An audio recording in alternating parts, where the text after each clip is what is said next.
Royal Challengers Bengaluru 18 ఏళ్ల తర్వాత తమ తొలి ఐపీఎల్ ట్రోఫీని గెలుచుకుంది. రజత్ పటిదార్ కెప్టెన్సీలోని ఆర్సీబీ జట్టు ఫైనల్లో పంజాబ్ కింగ్స్ ను 6 పరుగుల తేడాతో ఓడించి టైటిల్ ను సాధించింది. అయితే ఐపీఎల్ విజేతగా నిలిచాక ఆర్సీబీ చేపట్టిన విజయోత్సవ వేడుకలు విషాదంగా మారాయి.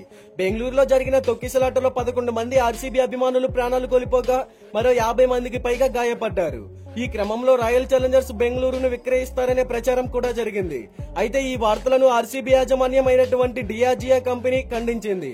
ఆర్సీబీ ఫ్రాంచైజీని విక్రయిస్తున్నట్లు జరుగుతున్న ప్రచారం అవాస్తవమని స్పష్టం చేసింది. ఈ వార్తలన్నీ ఊహాజనితాలేనని వెల్లడించింది. ఆర్సీబీ అమ్మకానికి చర్చలు కూడా జరగలేదని పేర్కొంది.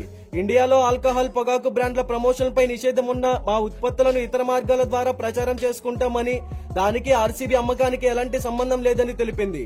ఈ మేరకు కంపెనీ అధికారికంగా ప్రకటనను విడుదల చేసింది. ఇలా ప్రస్తుతం జరుగుతున్న ప్రచారానికి తెరదించింది. ఈ మేరకు కంపెనీ కార్యదర్శి మిటల్ సోంగి భారత స్టాక్ మార్కెట్ రెగ్యులేటింగ్ విభాగానికి లేఖ రాశారు.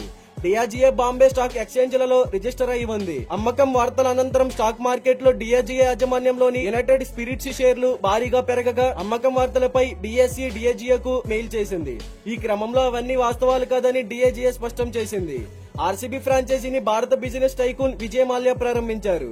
ఆయన company Kingfisher Airlines Limited 2012లో బ్యాంకులకు రుణం చెల్లించలేక మూతపడింది. దాంతో విజయ్ మాల్యా స్పిరిట్స్ వ్యాపారాన్ని కొనుగోలు చేయడం ద్వారా డిఆర్జీఏ ఆర్సీబీని స్వాధీనం చేసుకుంది. ఆర్సీబీ జట్టును పూర్తిగా లేదా ఫ్రాంచైజీలోని కొత్త భాగాన్ని విక్రయించేందుకు డిఆర్జీఏ ప్రయత్నిస్తున్నట్లు బ్లూంబెర్గ్ అనే అమెరికా మీడియా సంస్థ పేర్కొంది.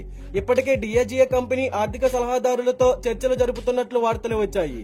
జట్టు విలువ సుమారు $2 బిలియన్, అంటే సుమారుగా 16,834 కోట్లు ఉండవచ్చని అంచనా వేశారు. అయితే తాజాగా ఫ్రాంచైజీ విక్రయం వార్తలన్నీ అవాస్తవమని యాజమాన్యం తేల్చి చెప్పింది. మరి దీనిపై క్రికెట్ ఫ్యాన్స్ గా మీరేమంటారో కామెంట్ చేయండి.